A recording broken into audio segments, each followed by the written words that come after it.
ธอมองเห็นฉันอยู่ตรงนี้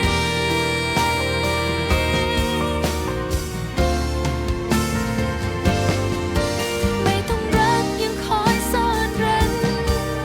อยากให้เธอมองเห็นฉันอยู่ตรงนี้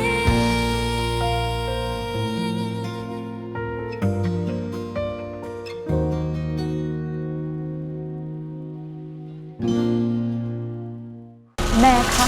ในที่สุดเราก็ได้พบกันอีกแพงทอง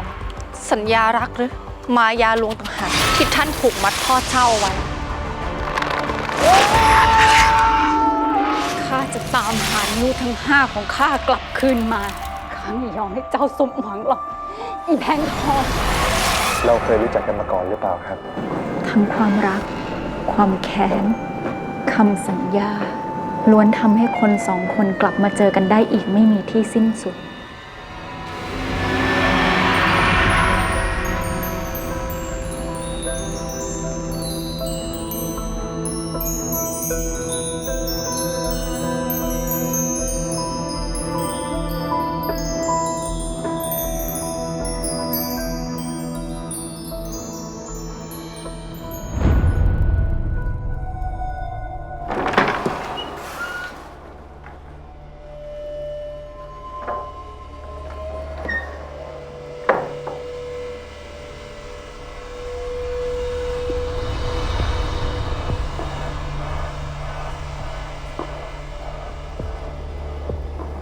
แม่เจ้ามีพลังมากเกินกว่าที่ข้าคิดไว้กฤตมนตราที่ท่านให้ข้าทำอะไรนางไม่ได้เลยคืนนี้จันทร์เต็มดวงอำนาจมืดมนจันทร์หนุนนำอำนาจของแม่เจ้าก็ทวีความรุนแรงขึ้นด้วยเช่นกันอย่างนี้นี่เองแม่เจ้าเลยเข้าถึงตัวพ่อเจ้าเร็วนะแม่เจ้าโสดายาเฝ้ารอเวลานี้เป็นเวลานานวันที่อดีตไหลย้อนสู่ปัจจุบัน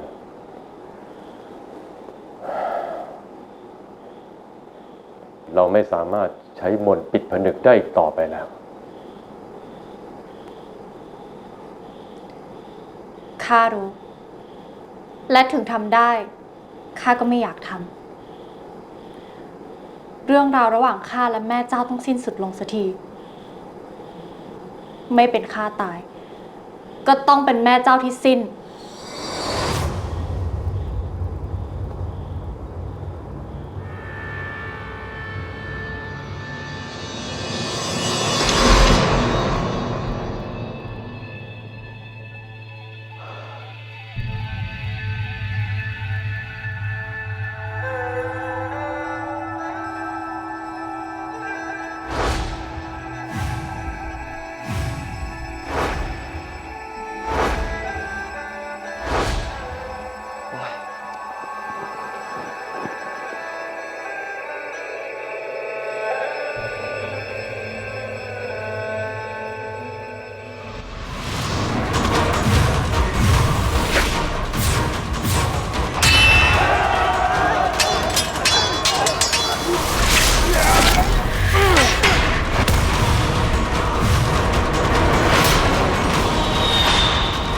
พ่อเจ้า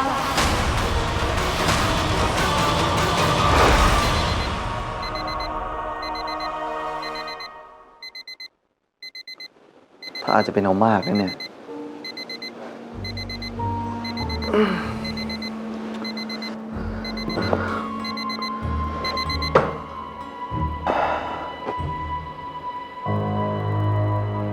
ใครคือพ่อเจ้า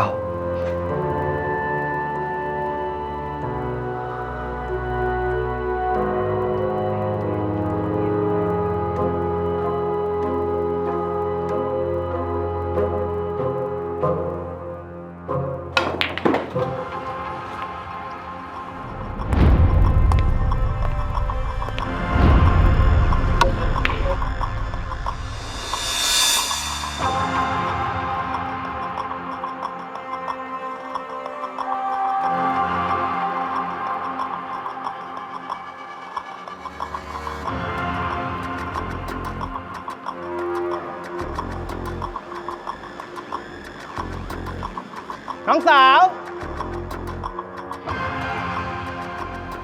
ดึกดื่นขนาดเนี้ยจะไปไหนเหรอ ให้พี่ไปส่งไหมจ๊ะ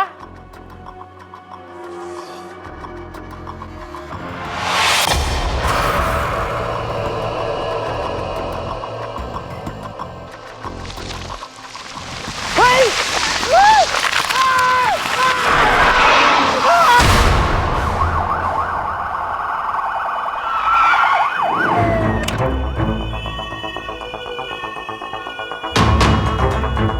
พี่ดำก็เพื่อนไม่ดีเป็นไงอะพี่จำลูกแม่ ใครจะอยู่กับแม่อะลูกด แปลกมาก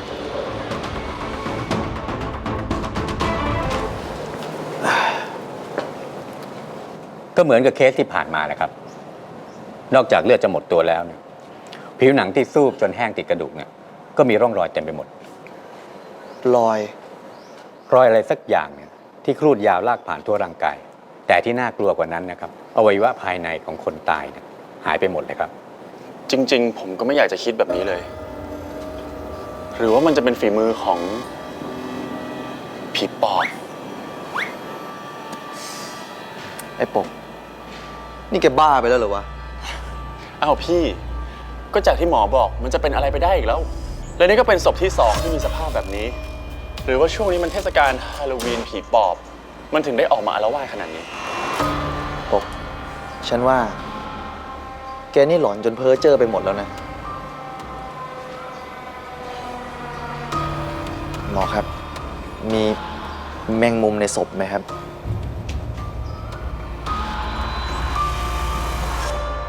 พี่หาว่าผมหลอนจนเพ้อเจ้อพี่นี่หนักกว่าผมอีกนะครับ ที่คิดว่าแมงมุมเนี่ยเป็นฆาตกรแล้วก็กินอวัยวะคนได้เนี่ย ก็แกบอกฉันเอง ว่าหมอเจอแมงมุมในศพแรก มันก็อาจจะเข้าไปตายในนั้นก็ได้พี่ศพนี้หมอตรวจอย่างละเอียดแล้วบอกไม่มีแน่นอน ผมว่าพี่อะเลิกเชื่อมโยงเถอะทฤษฎีผีปอบของผมเนี่ยยังมีความน่าจะเป็นไปได้มากกว่าแมงมุมกินคนของพี่อีก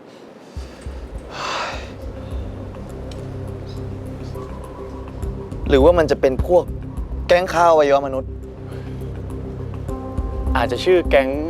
แมงมุมขยุ่มหัวใจตับไตไส้พุงอย่างนี้ป่ะพี่ แล้วมันก็ทิ้งสัญลักษณ์แมงมุมไม่ประกาศศักดา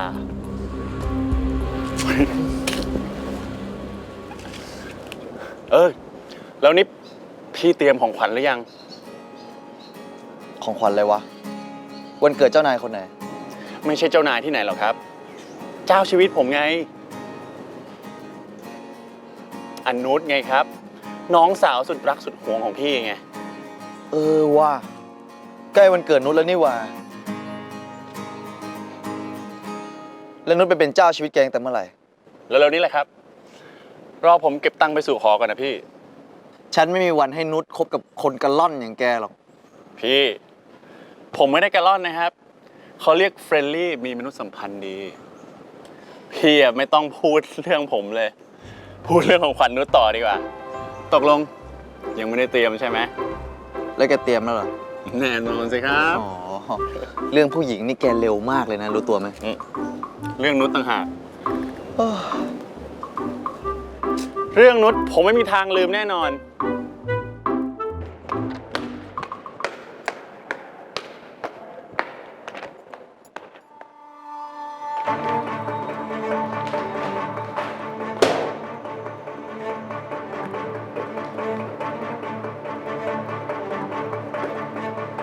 เธอติดไอวิชาฉัน เพราะไม่ส่งงาน แถมยังไม่มาสอบกลางภาคสงสัยอะไรอีกไหม ฉันติดงานนี่ ไม่ใช่ข้ออ้าง ดาราซุปตาดังกว่าเธอเขายังหาเวลามาเรียนจนจบได้เลย โน้ตช่วยฉันหน่อยนะ ไหนๆเนี่ยเราก็เคยเรียนด้วยกัน แล้วฉันเนี่ยก็เข้าเรียนวิชาเธอบ่อยสุดด้วยนะ เธอมาเข้าเรียน เพราะว่ามาดักรอพี่นิกต่างหากไม่ได้จะมาเลคเชอร์หรอก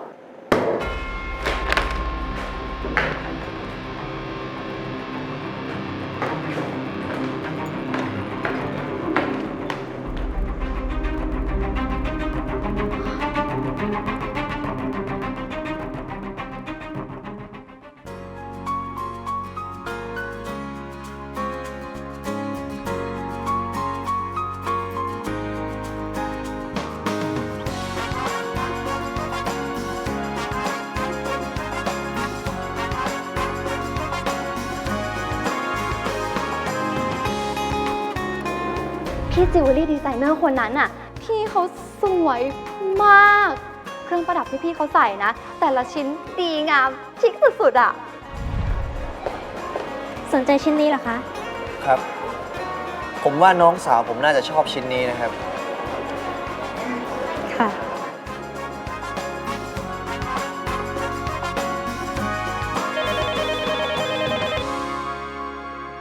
ค่ะ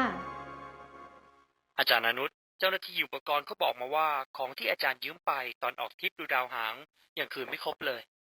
นุชคืนไปหมดแล้วนี่คะเดี๋ยวอาจจะมีตกหล่น งั้นเดี๋ยวนุชดูให้อีกทีนะคะ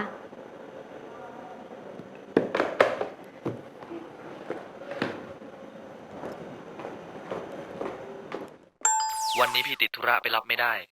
ให้นายปกไปรับนะ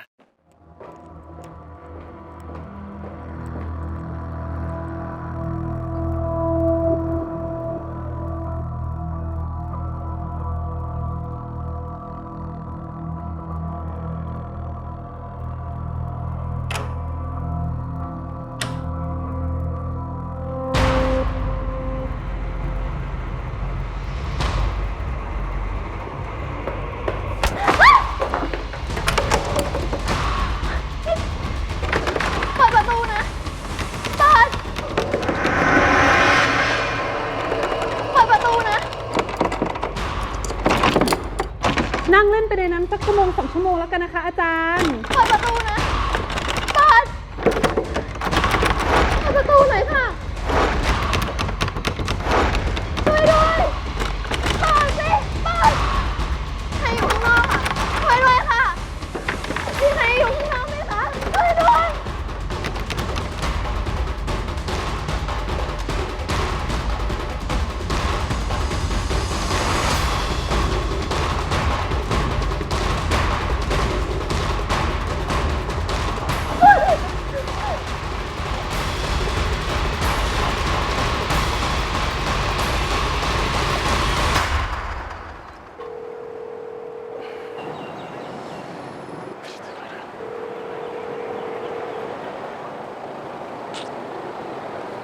อะไรของเขาวะ ไลน์ก็ไม่ตอบ โทรก็ไม่รับอีก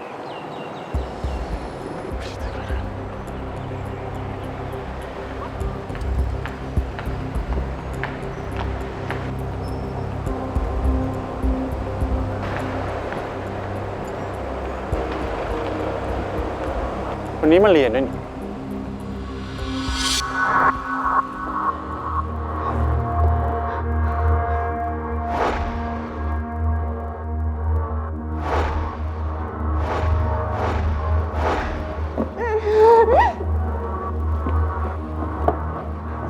ช่วยด้วย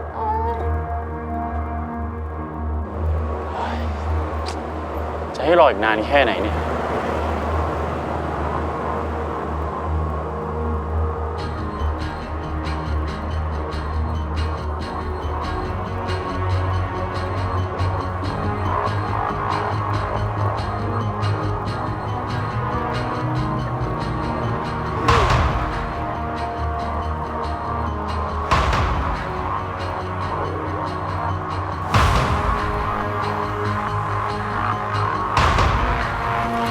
นุชอยู่ข้างในนั้นหรือเปล่า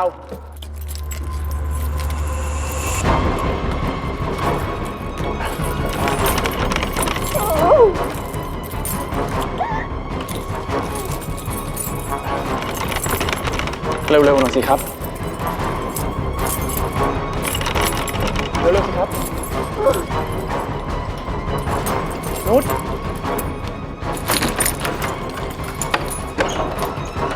นุช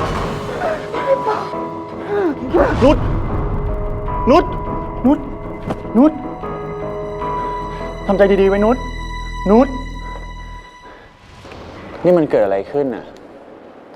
ทำไมนุชถึงไปอยู่ในห้องนั้นได้ มีคนผลักนุชแล้วก็ขังนุชไว้ พอรู้ไหมว่าใคร เมสิกา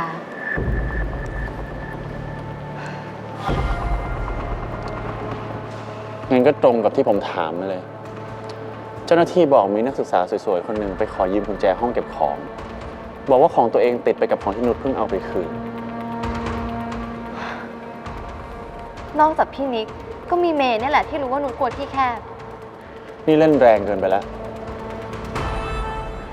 แล้วพี่ปกมาที่นี่ได้ไงอ่ะ พี่นิกติดธุระ ก็เลยให้ผมมารับแทน ผมรอไม่ไหวก็เลยไปหานุชที่ห้องพักอาจารย์ อาจารย์ท่านหนึ่งบอกว่านุชมาที่ห้องเก็บของ ผมก็เลยตามมา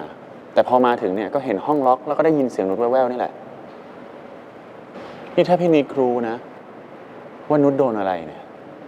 มีหวังยายเน็ตไอดอลนั้นได้ไปไลฟ์ต่อในคุกแน่ ไม่ต้องถึงพี่นิกหรอก นุชจัดการเอง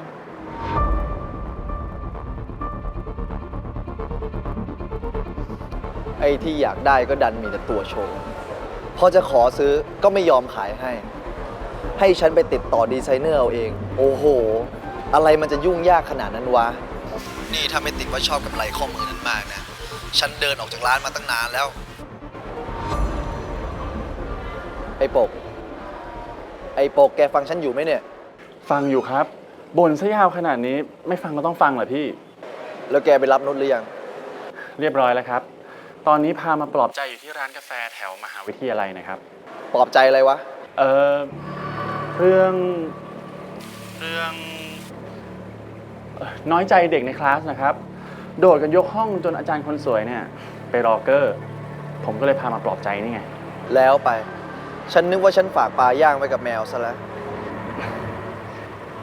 งั้นเดี๋ยวแค่นี้ก่อนนะครับ ผมไปซื้อกาแฟก่อน แล้วเจอกันที่บ้านนะพี่ แค่นี้แหละ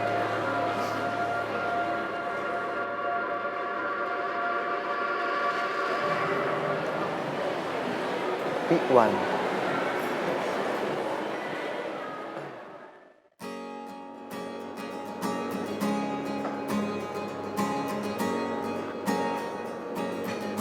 พี่จิวเวลรี่ดีไซเนอร์ คุณนั่นเอง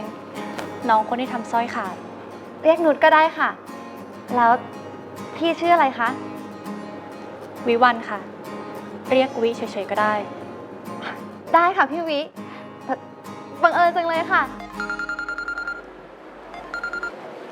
ครับคุณแม่ ฮะ คุณพ่อหายไปจากบ้านเหรอครับ พี่วิมาทำอะไรแถวนี้คะ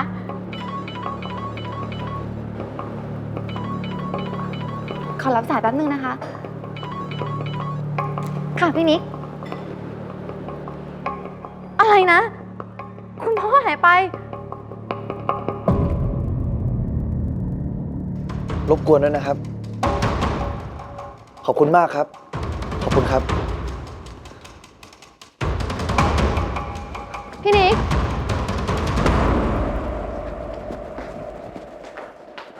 พี่นิก เป็นไงบ้าง ยังไม่ได้เรื่องอะไรเลย พี่กำลังขอความช่วยเหลือจากหน่วยพี่อยู่ แล้วคุณแม่ คุณแม่อยู่ข้างบนกำลังหาเบอร์ผู้หลักผู้ใหญ่เผื่อจะให้เขาช่วยตามหาอีกแรงนึงอะ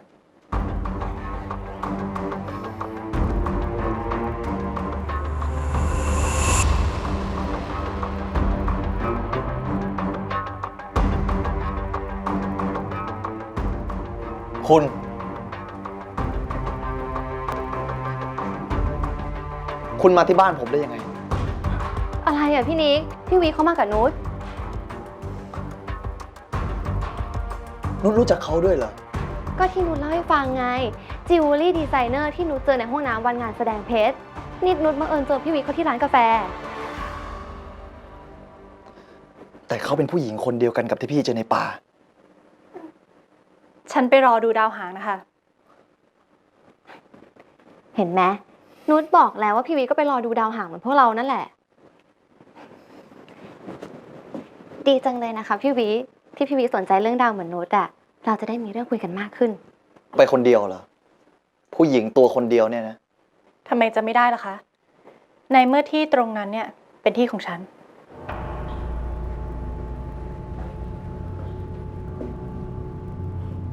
ฉันหมายถึงว่าฉันคุ้นเคยกับพื้นที่แถวนั้นดีนะคะ แล้วเข้ามากับนุชได้ยังไง ก็ตอนที่พี่โทรมา คุณวิเขาอยู่กับนุชพอดี นุชทำท่าเหมือนจะสติแตกอ่ะ เขาเป็นห่วงก็เลยตามมา เป็นห่วงทำไม นี่ไม่ใช่เรื่องของเธอสักหน่อย พี่นิกทำไมพูดจาใจร้ายแบบนั้นน่ะ พี่วิเขาอุตส่าห์หวังดี ขอโทษนะคะพี่วิปกติพี่นิกเขาก็ไม่ได้เป็นแบบนี้หรอกค่ะ สงสัยจะเป็นห่วงคุณพ่อมากไปหน่อย พี่เข้าใจค่ะ เกิดเหตุการณ์วุ่นวายแบบเนี้ยเป็นใครจะใจเย็นอยู่ได้ล่ะคะ ก็รู้อยู่นี่ว่าเขากำลังวุ่นวายกัน แล้วมาเกะกะทำไม ไม่มีมารยาท พี่นิกเป็นบ้าอะไรเนี่ย ถ้าพูดจาน่าเกลียดอีกคำเดียวนุชโกรธจริงด้วย โอเค นุชก็ดูแลแขกของนุชไปแล้วกัน พี่จะไปตามหาคุณพ่อ เดี๋ยวก่อนค่ะ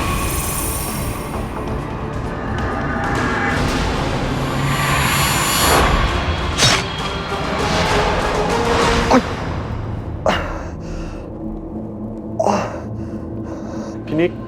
เป็นอะไรหรือเปล่าอ่ะ ฉันไม่เป็นไร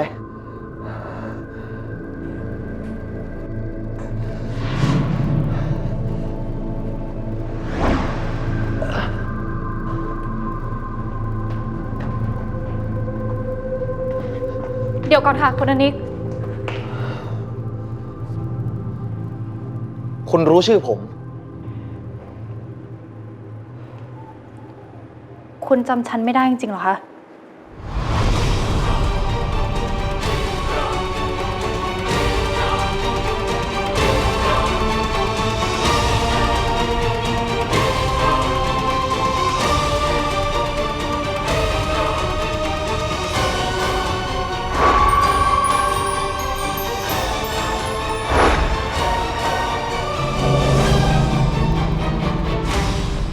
สวัสดีค่ะ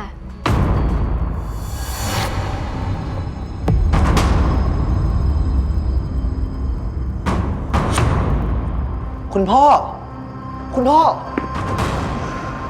พอดีฉันเจอคุณลือชาท่าทางเหมือนจะเป็นลมอยู่แถวถนนใหญ่นะคะ พอถามคนแถวนี้เขาก็บอกให้มาส่งที่นี่ คุณรู้จักคุณพ่อผมได้ยังไงครับ ไม่รู้จักก็เหมือนรู้จักค่ะ คุณพ่อคุณออกจะเป็นคนดังเนี่ยคะ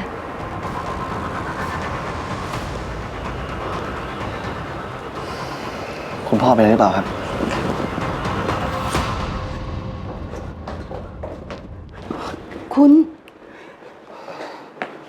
คุณโสดายาเจอคุณพ่อเป็นลมอยู่ตรงถนนนะครับ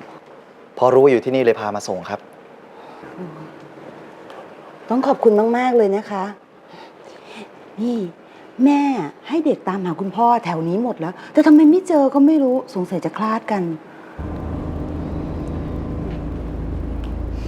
ปก พาพ่อฉันไปส่งที่ห้องที ท่าทางอาการไม่ดีเลย นุชเรียกหมอมาตรวจด้วยนะ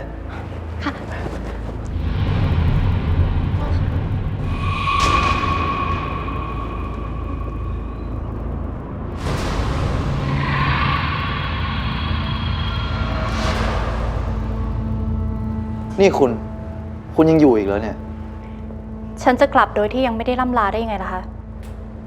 อีกอย่าง ฉันยังไม่ได้ทำความรู้จักกับคุณโสดายาอย่างเป็นทางการเลย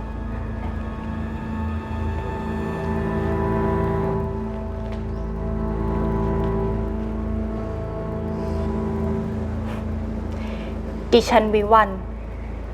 ยินดีที่ได้รู้จักนะคะ คุณโสดายา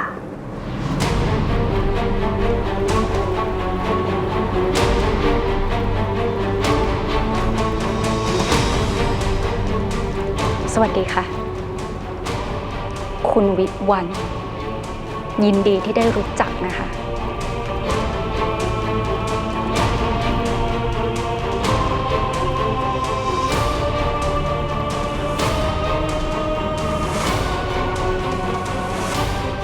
ฉันขอตัวกลับก่อนนะคะ ฉันมีธุระต้องทำต่อนะคะ เดี๋ยวผมไปส่งนะครับ ไม่เป็นไรหรอกค่ะ ฉันกลับเองได้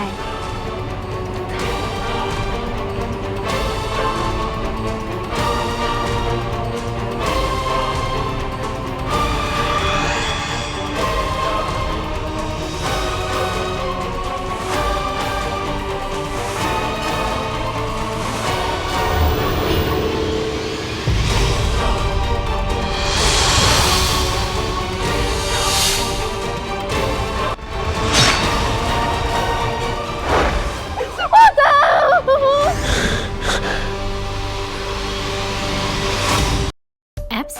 3 ดูสดและย้อนหลังฟรีได้ที่แรกดาวน์โหลดเลย